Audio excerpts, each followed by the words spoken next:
the fifth angel's trumpet. The fifth angel sounded his trumpet, and I saw a star that had fallen from the sky to the earth. The star was given the key to the shaft of the abyss. When he opened the abyss, smoke rose from it like the smoke from a gigantic furnace. The sun and sky were darkened by the smoke from the abyss. Out of the smoke, locusts came down on the earth and were given power like that of scorpions.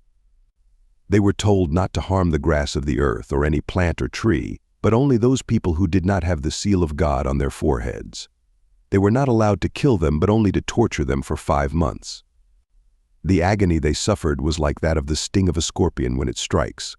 During those days people will seek death, but will not find it. They will long to die, but death will elude them. The locusts looked like horses prepared for battle.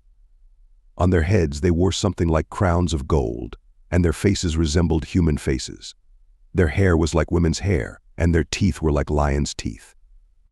They had breastplates like breastplates of iron, and the sound of their wings was like the thundering of many horses and chariots rushing into battle. They had tails with stingers, like scorpions, and in their tails they had power to torment people for 5 months. They had as king over them the angel of the abyss, whose name in Hebrew is Abaddon, and in Greek is Apollyon, destroyer. The first woe is past, 2 other woes are yet to come. The sixth angel's trumpet. The sixth angel sounded his trumpet, and I heard a voice coming from the 4 horns of the golden altar that is before God.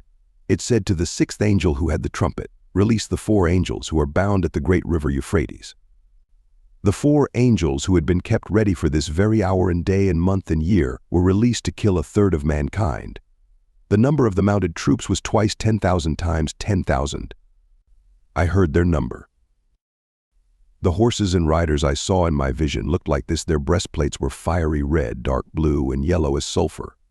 The heads of the horses resembled the heads of lions, and out of their mouths came fire, smoke, and sulfur. 1/3 of mankind was killed by the 3 plagues of fire, smoke, and sulfur that came out of their mouths. The power of the horses was in their mouths and in their tails, for their tails were like snakes, having heads with which they inflict injury.